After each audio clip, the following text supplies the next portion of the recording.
I think it's pretty impressive that we live in a timeline where this movie exists. Because the circumstances that led to this movie being made are so insane that it's almost more interesting than the movie itself. But for this video, I'm just gonna talk about the movie on its own merits. This is DC's final entry to their cinematic universe before James Gunn's Reckoning. And from the trailers, it kinda looked like some kinda No Way Home nostalgia trip movie, but that's not really true. This is actually a pretty self-contained story. You don't need to have seen any DC movies except for maybe Man of Steel. And that's kind of the best and worst part about this movie, because this is supposed to be the DCEU's Flashpoint, which for those of you who don't know is a pretty big comic arc. And you can't really tell a Flashpoint arc without having an established cinematic universe, and DC has been devoted to doing absolutely none of that. So this movie's kind of left to make something with the pieces that it has, and for what it's worth, it's pretty fun. Now the Flash is probably my favorite of the DC heroes because I think that he has some of the coolest, most badass moments in DC history. However, DC hasn't been very good at portraying the Flash as anything other than a joke, and it's never really been funny. But this movie actually wants to step away from that. It wants Barry to be a more serious character, and in order to do that, it pairs him up with a younger version of himself. Now he can actually witness how annoying he is, and most of the humor comes from Barry trying to tolerate himself, and it's actually pretty entertaining to watch. In fact, the movie itself is pretty funny. This isn't like the MCU where they just tell you these jokes one after another until you're tired of it. They actually let the comedy scenes play out naturally, and I was laughing pretty hard at some of these scenes. However, for most of the scenes, I felt like I was laughing when I wasn't supposed to be, because this movie has a pretty serious tone, and sometimes it's clearly playing it for irony, but you can't really tell where the irony begins and ends half the time. And most of this is partly because the CGI of this movie is absolutely terrible. Some of the funniest moments came from how strange everything looked. Like for real, some of these effects are on par with the CW Flash show. The baby scene gave me Son of the Mask flashbacks, and the fact that the director is trying to pass it off as an artistic choice is actually really funny. But overall, I kind of understand why it looks bad. This movie is trying to portray some pretty high concept stuff, so it makes sense that the visuals would look kind of crazy. And to be fair, the action scenes in this movie are probably the best part because of how strange they got with the concepts. It's kind of funny that out of all the DC movies, this is the one that finally gets ahead of the MCU in something, because this movie uses the multiverse in a more interesting way that Marvel has in years. Now, we don't get all the Batman coming back like we thought we would, but we do get Michael Keaton during most of the runtime. Now, as a Flashpoint fan, I kind of wish that they made Michael Keaton play Thomas Wayne Batman, but as a fan of the old Batman movies, I loved every scene with him. This is definitely Batman the way he was in the Tim Burton movies, and he gives you all of the fan service you could desire. Some of the lines he says don't even make sense, but you're not gonna care because you're gonna be too busy smiling about it. They're definitely playing up some of the cheese from the old Batman movies, and I think it's pretty funny how unapologetic the movie is about it. I'm not gonna spoil it, but my favorite joke was the bit with the measuring tape. If you know, you know. However, Supergirl, on the other hand,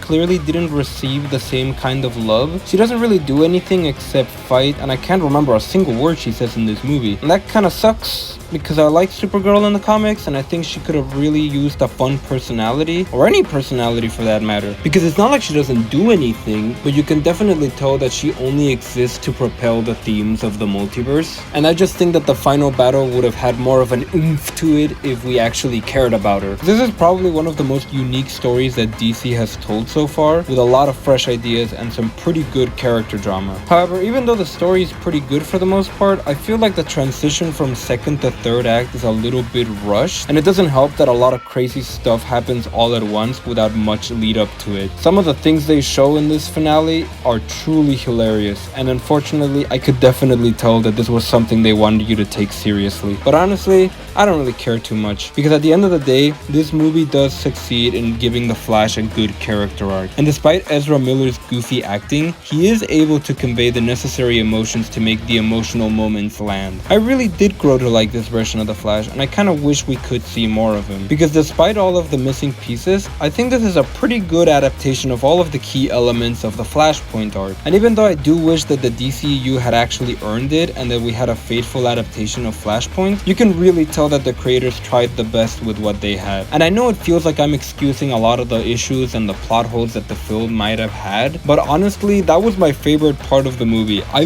love that this movie is devoted to not making sense. Because let's be honest, it's time travel. It's never going to make sense, so why even bother trying? The cinematic universe has been on death's door for the entirety of its existence. Are you really worried about whether or not the rules of this universe are being respected or not? I much rather this franchise go out with a bang than if they just release some random crap. Because I enjoyed this much more than anything MCU related in years. And I'm sure that this is better than whatever Elemental would have been. And if this is any indication of where DC movies are going in the future, then I think I might actually be excited to see more of them. For now though, The Flash is a 7 out of 10. That's all I got for this video. Goodbye!